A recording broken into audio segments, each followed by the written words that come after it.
ಜನ ಕೊಟ್ಟಂತ ತೀರ್ಪನ್ನ ಒಪ್ಕೋಬೇಕಲ್ಲ. ಅದು ನೋಡೋಣ, ನನಗೆ ಗೊತ್ತಿಲ್ಲ, ಅಲ್ಲಿ ನಾನು ಹೋಗಿಲ್ಲ.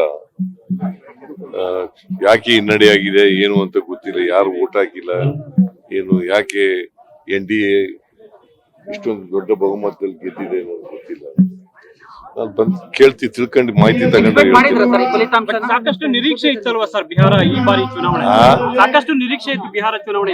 OBC ಮತಗಳಲ್ಲಿ ನಿರ್ಣಾಯಕ ಸರ್, ಹಿಂದುಳಿದ ಮತಗಳು ನಿರ್ಣಾಯಕ ಅಲ್ಲಿ, ಆದ್ರೂ ಕಾಂಗ್ರೆಸ್ ಕೈ ಹಿಡಿದಿಲ್ಲ. ಗೊತ್ತಿಲ್ಲ. ಈಗ ನಿತೀಶ್ ಕುಮಾರ್ ಯಾರು? ಅವನು OBC ಅಲ್ವಾ? But Congress main agenda OBC ಮುನ್ನಡೆ ಇರ್ತಾರೆ.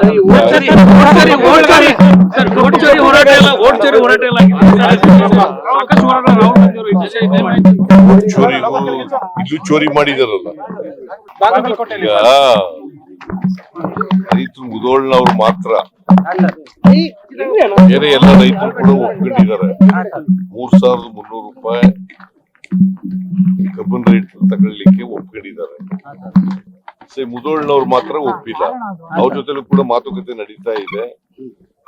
ಯಾರು ಕಬ್ಬು ಸುಟ್ಟಾಕಿದ್ದಾರೆ, ಟ್ರ್ಯಾಕ್ಟರ್ಗಳನ್ನ ಸುಟ್ಟಾಕಿದ್ದಾರೆ, ಟ್ರಾಲಿಗಳನ್ನ ಸುಟ್ಟಾಕಿದ್ದಾರೆ ಅಂತ ಹೇಳಿ ವಿಚಾರಣೆ ಮಾಡ್ಸೋಣ. ಯಾಕಂತಂದ್ರೆ ರೈತರು ನಾವು ಸುಟ್ಟಿಲ್ಲ ಅಂತ ಹೇಳ್ತಾರೆ. ಅದಕ್ಕೋಸ್ಕರ ವಿಚಾರಣೆ ಮಾಡಿಸಿ ತಪ್ಪಿಸರಿಗೆ. ರಾಜಕೀಯ ಪ್ರಚೋದನೆ ಇದೆಯಾ ಸರ್? ರಾಜಕೀಯವಾಗಿ ಪ್ರಚೋದನೆ ಇದೆಯಾ ಹೋರಾಟದಿಂದ? ಕಲಬುರಗಿ ಪ್ರಚೋದನೆ ಇದ್ದೇ ಇರ್ತದೆ. ಪ್ರಚೋದನೆ ಈ BJP ಅವ್ರಿಗೆ ಬೇರೆ ಏನು ಕೆಲಸ ಇಲ್ಲ ಅಲ್ಲ, ಪ್ರಚೋದನೆ ಮಾಡೋದೇ ಕೆಲಸ ಅವ್ರಿಗೆ.